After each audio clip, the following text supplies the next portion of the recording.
Mystery letter appears at the post office 150 years after being mailed.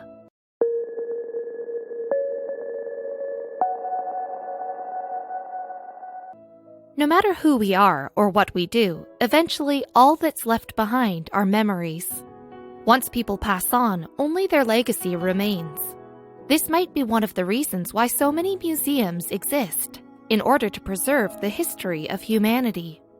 Furthermore, perhaps museums exist so that we will always remember where we came from, what happened ages ago, and in some cases, so that history won't repeat itself. Unfortunately, certain moments end up lost in time, never remembered. However, every now and then, a previous undiscovered historical item pops up, giving us new insight, and sometimes, these items turn up in the most unexpected and unusual ways. No one could have predicted what happened in a simple Michigan post office in 2015. A mystery letter arrived at the post office that no one could explain. Soon, investigators, higher-ups at the United States Postal Service, and even the Smithsonian all worked together to solve the case of the mystery letter. Read on to reveal this amazing story from our past. 1. The past resurfaces in a Michigan post office. On April 24, 2015, Lori Bowes, the postmaster in Newaygo, Michigan, began her day regularly by sorting through her mail. In the stack, she found a mystery letter addressed only to Postmaster, Newaygo, Michigan, 49337. After thinking for a moment, she decided to open it. The sender addressed it to the postmaster after all. Bowes could not help but feel intrigued. She could not remember ever receiving a letter addressed to just the postmaster without her name on it. She opened the envelope, and what she found would make her embark on a trip through history, over 150 years into the past. 2. Lori Bowes finds a doorway to the past. Lori Bowes opened the letter without taking much care of how she did it. After all, it was a regular envelope with a legal stamp. It did not have a return address, which she did find strange. However, this is not uncommon in a post office. Bowes proceeded to open the envelope, and what she found confused her at first. Later, she would realize that she should have been more careful in the process. But how could she have guessed what lay inside the ordinary envelope? Thankfully, the mystery letter inside remained intact. However, it certainly taught Bowes that sometimes you can discover the most unexpected and fragile things in the regular mail. 3. A glimpse into American history. Inside the ordinary envelope, Bowes discovered another, far older envelope inside. Unfortunately, she had torn a piece off when opening the mystery letter. Had she known, she would have taken the utmost care. She knew how delicate old paper could be. As Bowes studied the mystery letter, she saw the envelope featured an image of what looked like a battle on it. Furthermore, the words, "The War for the Union," remained clearly readable on the envelope. Upon closer inspection, Bowes realized it must have been a Civil War letter. She felt bad for how hastily she had opened the envelope. After all, she valued the efforts made everywhere to preserve American history. And this item could be an important part of it. 4. A letter sent more than a century ago. The second envelope had no stamp or return address. However, it did have a stamp revealing the letter's origin. Norfolk, Virginia. Lori Bowes saw that the addressee could also still be read. Orrin W. Shepard, from Newaygo County, Michigan. That seemed to shed some light on why the letter had arrived at her post office. But how had a mystery letter, one postmarked 1862, found its way to modern mail? Without the return address, there was still little Bowes could do about it to find out. She realized she needed more information, so she proceeded to open the envelope, now with more care and a touch of anxiety about what she would find. More than one mystery letter. Indeed, as Lori Bowes suspected, the mystery letter was a Civil War letter. In fact, the envelope contained multiple letters. From a cursory glance, Bowes guessed that a young soldier had sent them to his folks back home. She read his updates to his mother and father about his experiences during the Civil War. While fascinating, this still didn't answer the question of why the letters would turn up now. After all, it seemed quite absurd to think that a mystery letter had simply been lost in the mail for 150 years. Bose did know one thing for sure. She needed to find out more about the mystery letter. It could be a piece of American history, a message from a humble soldier trying to ease his family's minds. 6. Asking for a little more help. Once Bose realized what she held in her hands, she continued carefully. Although she felt tempted to maybe tape the damaged edges of the mystery letter, she stopped herself. After all, this could very well be a true American artifact, more valuable than gold. As Bose laid the pages out, the letters took form. The soldier addressed his mother, his father, and his little brother. She now had a better grasp of what the mystery letter contained and realized that she would need extra help to solve this mystery. With her curiosity piqued, she wanted to dig deeper, but she couldn't do it on her own. 7. The case continues up the food chain. Surprisingly, the messages inside the mystery letter remained pretty well preserved. Bose could actually read most of it. The mystery letter actually contained a rather heartwarming story. The letters came from a lonely soldier updating his family on his condition and also expressing how much he missed them. He was young and facing cruel horrors. After all, the American Civil War is still the bloodiest conflict in the history of the U.S. Through his letters, this young man conveyed part of that experience. They were a testament to those effects of the war, as the PTSD suffered by most soldiers when the war was over. Realizing the mystery letter's importance, Lori Bose decided to call her boss. 8. The letters reach the boss. Bose calls her boss and, after informing him of her findings, decided to personally head to his office. She got in her car and drove the 45 minutes needed to reach him at Grand Rapids. Although she worked as a postal employee, she didn't want to risk sending the precious cargo through the mail. The mystery letter had survived this long, and now she needed to take special care. When Lori Bose arrived in Grand Rapids, her boss Chuck Howe excitedly waited for her. Can you blame him? After all, she was right. They had a very interesting piece of history on their hands. 9. They looked real, but were they? When Bose brought the mystery letter to Chuck Howe, he couldn't believe what he was seeing. However, despite his excitement, he realized that a find of this magnitude needed professional verification. After all, although they were post office experts, they didn't have the specialized knowledge of a historian who went to college and spent his entire life studying American history.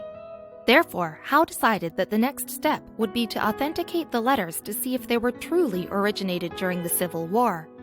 Due to the details of the mystery letter, they were both pretty certain it was the real deal. 10. In need of a historian? The post office has one. Surprisingly, the postal office retains its very own historians. That's right, so Bose and Howe sought the help of Jenny Lynch, the United States Postal Service official historian. After more than 20 years of training for her current role and being the official USPS historian since 2011, Lynch had plenty of experience with historical letters. However, after receiving the photos Howe took with his camera, Lynch decided they needed a Civil War expert. They would also likely need to look into aging the letters. After all, certain tests might be needed in order to authenticate them. Thankfully, one of the biggest museums in the world would happily help with the mystery letter. 11. Civil War letters in the Smithsonian. The Smithsonian Museum is the world's largest museum. Since its foundation in 1846, it continues to tirelessly preserve history as well as display it, making it accessible to everyone. Lynch knew that there she would find the experts that she needed to help determine the authenticity of the letters. The Smithsonian even operates the National Postal Museum, where they have postal experts on staff. After all, before the internet and phones, letters were the only way to communicate and update one another. These postal experts had the information the group needed, as they had authenticated plenty of precious historical letters before. Thankfully, the Smithsonian agreed to help. So what did the experts find? 12. And the verdict is? Authentic. Lori Bose and Chuck Howe were right. Dan Piazza, the chief curator at the Smithsonian National Postal Museum, authenticated the letters. A graduate of the Syracuse University, Dan studied postal history extensively.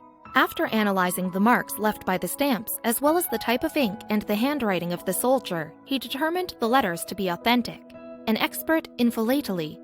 The study of postage stamps also certified the mystery letter. No doubt, the mystery letter came from the Civil War era. The news got everyone excited. However, many questions remained. Who sent the mystery letter to Michigan? More importantly, why? 13. USPS continues to research. Now that they had authenticated these Civil War letters, they needed to know more about the story of the soldier. Nelson Shepard. After confirming the letter's authenticity, the USPS felt more comfortable with the team continuing their investigation. Now everyone wanted to tell Nelson Shepard's story. However, searching Shepard would require difficult, specialized research. Thankfully, Howe knew exactly who to call. After all, as we've already seen, the USPS retains different specialists that looked after more than just mail delivery, and within their ranks, they had someone who could help further their research. Who was the next person who would embark on this journey to the past? 14. A new investigator joins the team. Steve Koschesberger is a USPS research analyst, and he soon joined the mystery letter team, digging for more information about the soldier, Nelson Shepard. Koschesberger has an interesting past, or maybe we should say a family history. As it turns out, one of his ancestors fought in the Civil War and even fought in the Battle of Gettysburg.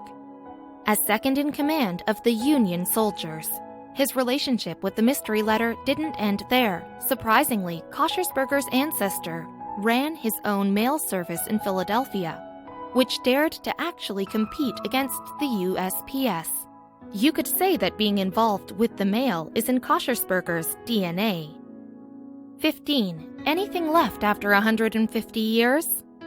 It is fairly common to read about families trying to find out more about their past or their ancestors. However, in this case, the search started in reverse, with the letters triggering the need for a search instead of the family member interested in the Civil War several decades later. Koschesberger, who used some internet provider services as his main tool instead of relying solely on manual examination, had his work cut out for him. He would have to invest a lot of time in the project to get a better idea of who Nelson Shepard was, where he had been, and what had become of him. 16. Piecing together Nelson Shepard's story. Steve Koschesberger started with the basics that he managed to transcribe from the letters. Once he had this part figured out, he was able to build a better timeline. However, this research was still an immense task. After all, during the Civil War, with no phone or computer, manual storage of information was the norm. That means the information Koschesberger needed could be spread across vast distances, some public and some private. Thankfully, many collectors and colleges have uploaded these old archives to the web. Koschesberger had the entire internet at his disposal to start making sense of the events described in the letters. This is the only way that he could find out more about Nelson Shepard's story. 17. Survivors of history. Koschesberger's motivation to dig into the past was also personal. After reading the letters, he couldn't help identifying with the soldier. Nelson Shepard sounded like a young man who was seeing the world for the first time, and Koschesberger could remember that feeling from his youth. Furthermore, Koschesberger could identify with Shepard's parents as he is a father himself. He could only imagine the uncertainty of the times and how difficult it must have been to get the mail delivered during the Civil War. Shepard's letters were moving, and Koschesberger wanted to know more about him and his life, so he dug deeper. 18. So many unanswered questions.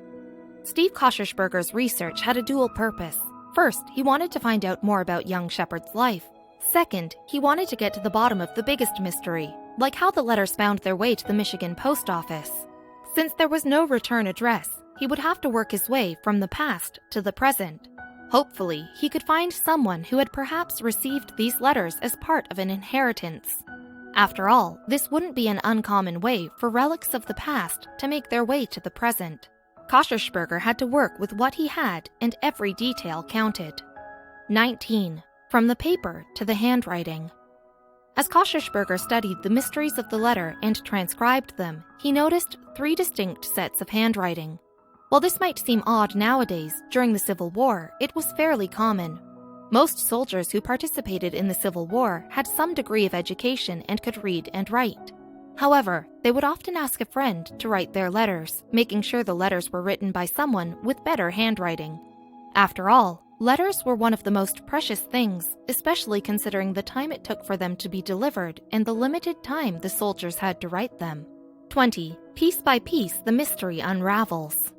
Through his research, Koschersberger discovered that Shepard actually had an interesting past before serving during the war. Before the war, he actually served time for burglary. Apparently, there was more to Shepard's story than what met the eye. As Koschersberger managed to uncover, Shepard served his allotted time at Jackson State Prison in Michigan. This information began to help form a timeline.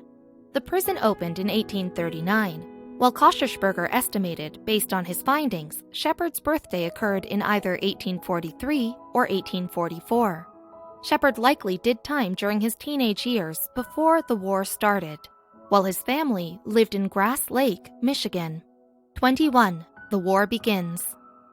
After doing time and before the war started, Shepard lived with his family. During this time, the family moved to White River, and a mill hired Shepard as a mill hand. He began making honest money, apparently having learned his lesson. When the war started in 1861, Shepard didn't enlist as the armies began calling for volunteers. Maybe his family asked him not to go, or maybe he wasn't ready. The war wasn't happening in Michigan, and in fact, it never reached the state. However, soon Steve Koschersberger found out that later Shepard would change his mind. 22. Shepard makes a decision. As Steve Koschersberger kept gathering data, more information came to light. However, it was a long and arduous process that at times brought Koschersberger anxiety. However, he knew that he could not give up, again without a family to talk to and provide information. Koschersberger's work got harder and harder as time went on. Koschersberger carried on, and finally he received a breakthrough. Shepard enlisted in 1862, and he became part of the 26th Michigan Volunteer Regiment.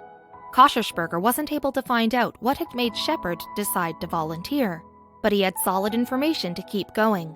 Soon, in the summer of 1862, Shepard's life would change forever. 23. Shepard joins the Union Army. As a testament to Shepard's enthusiasm and optimism, he joined the Union Army upon entering the Civil War. At the time when he enlisted, the Union had lost not one but 2 battles in Bull Run as they attempted to overrun the Confederate capital. This did not bode well for the Union, but there's little doubt it's what many felt was the right thing to do. Co-Judson S. Farrer commanded Shepard's regiment during the war.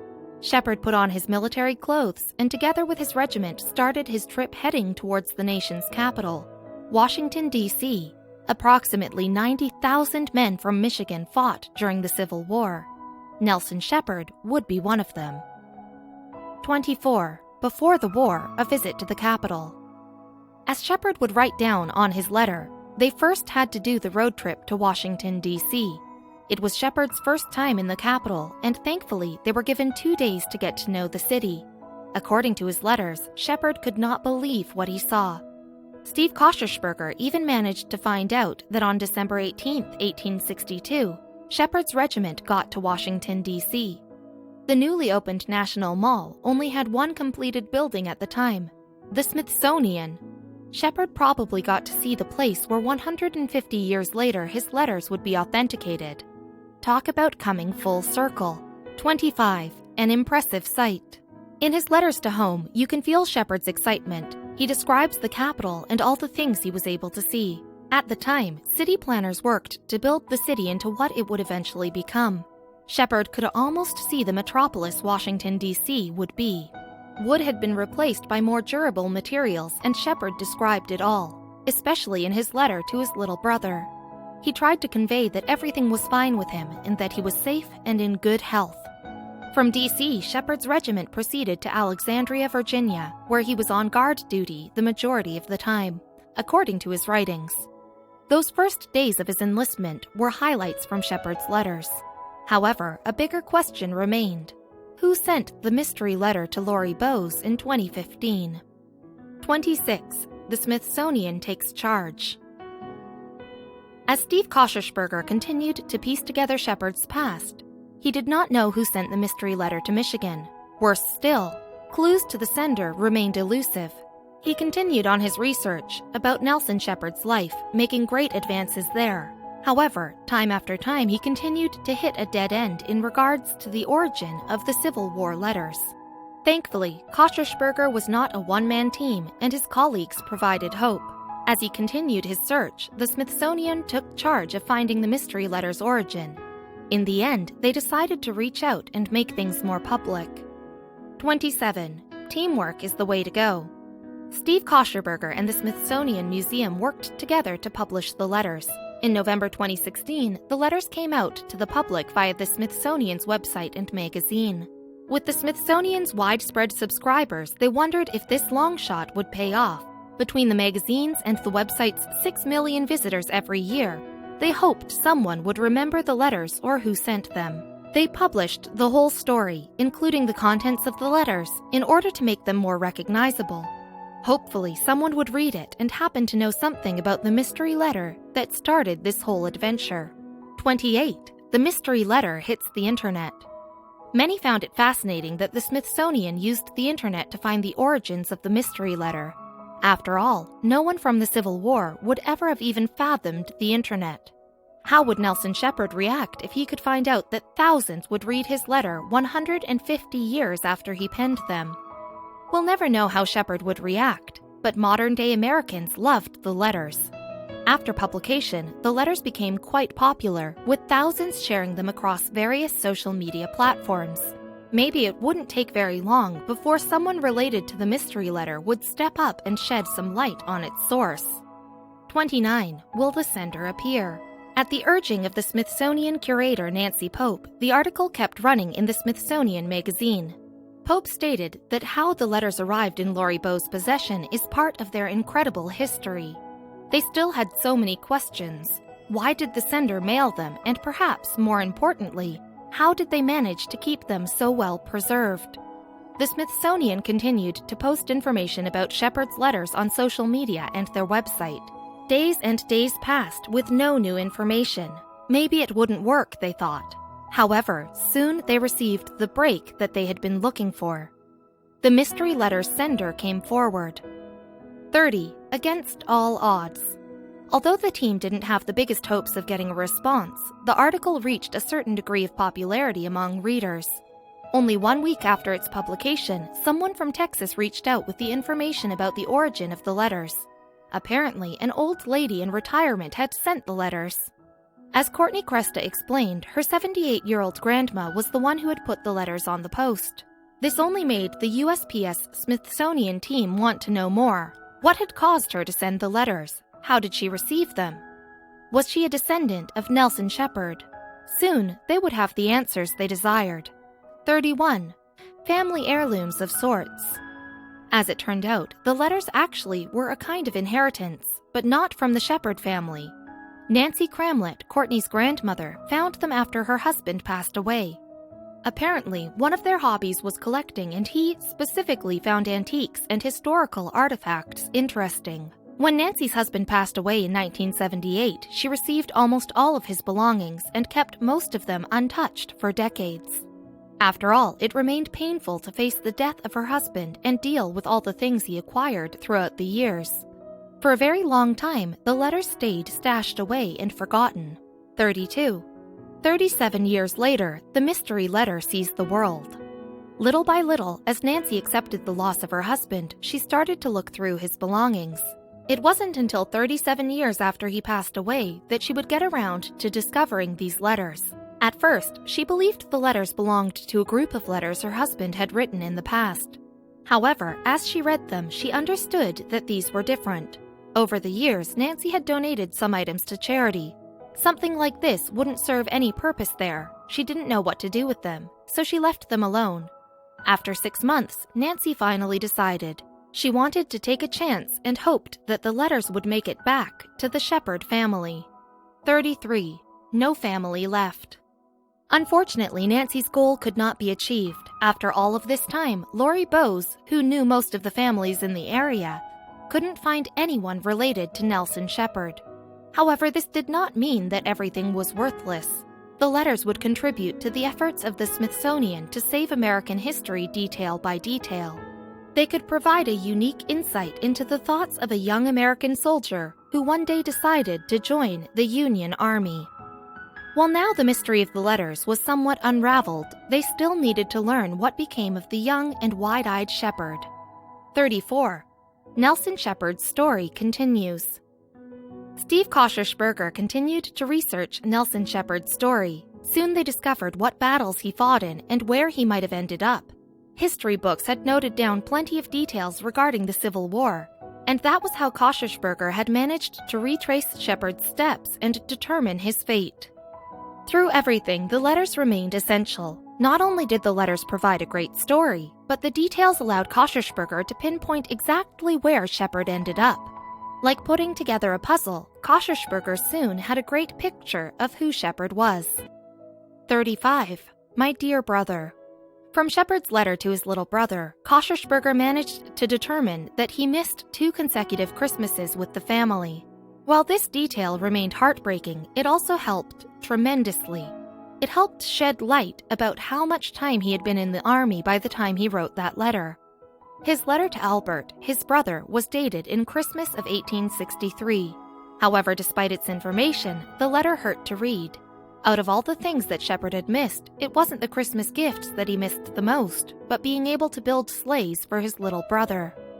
Meanwhile, he carried on with his duties, relying on faith to help get him through, like most soldiers. 36. Shepard's experiences in battle. Nelson Shepard's letters also spoke of his experience in battle in 1862. Despite his young age, he had to face the bloodiness of war in Suffolk, Virginia. He and his unit served as reinforcement there, which gave him his first taste of all-out war. For a young man like him, the battle was filled with adrenaline and excitement. Thankfully, he managed to get through it in good health and writes home about it. That was how Steve Koschersberger kept retracing Shepard's steps and knew of his involvement in the aforementioned battle, thanks to his letters. The letters continued to help Koschersberger piece together Shepard's story, piece by piece, and they contained even more interesting anecdotes. 37. So many historical anecdotes. Not all of the letters were about battles and Christmas, however. Although this wouldn't prove as helpful for Koschersberger's research, Shepard provided plenty of interesting, funny anecdotes in his Civil War letters. As the Union Army made its way through the country, he met plenty of people. Although most of the soldiers were literate, not everyone had access to higher education. Moreover, many people stayed in their hometown for their entire life. That is how Shepard met so many different people, including a girl that counted her age by the number of times she had planted corn. All this surprised Shepard quite a bit. He regaled these stories to his family, trying his best to convey his experiences through his letters. 38. The scandals of the big city. The war didn't just allow Shepard to meet new people, it also allowed him to experience new ways of life. For instance, the amount of alcohol consumed in big cities, like Manhattan, impressed Shepard. As he described to his family, both men and women would drink a lot and go about drunk. For a young man from a small town, this seemed quite scandalous. This gave a little insight into how different things were back then in regards to social customs and the things that would be considered quite scandalous. Of course, even in the present day, public drunkenness is not exactly something we all condone. But it certainly isn't as surprising as it proved to be for young Shepard. 39. Shepard falls into the enemy's hands. All thanks to the discovery of Shepard's regiment, Steve Koschersberger could continue the research to reveal Nelson Shepard's story, even after he stopped writing letters. Unfortunately, the rest of the soldier's story is one that is filled with the dark realities of war. Shepard did some serious fighting, participating in several battles such as Cold Harbor and the Battle of the Wilderness. These were dark and bloody days for the Republic. On August 25th of 1864, things took a turn for the worse. The Confederate Army captured Shepard's unit, arresting them all. Koschersberger kept digging, uncovering that the Confederates took Shepard and 14 other soldiers to a prison camp in Salisbury, North Carolina. This is why Shepard was unable to continue writing letters home. However, there was still more left to Shepard's story. 40. Shepard's final days. The North Carolina prison camp was meant for 2,500 people. When Shepard arrived, it held over 10,000 soldiers, meaning conditions were far from optimal. Disease ran rampant, resulting in a high number of deaths. With not enough sustenance, Shepard, like many others, was more susceptible to illnesses, and eventually his body couldn't take it anymore. 2 weeks before his third Christmas in the Army, Nelson Shepard passed away at the tender age of 21. Although he didn't leave any descendants, his story will now be remembered forever, thanks to the mystery letter that appeared one day, addressed to Lori Bowes, an unsuspecting postmaster in a small town of Michigan.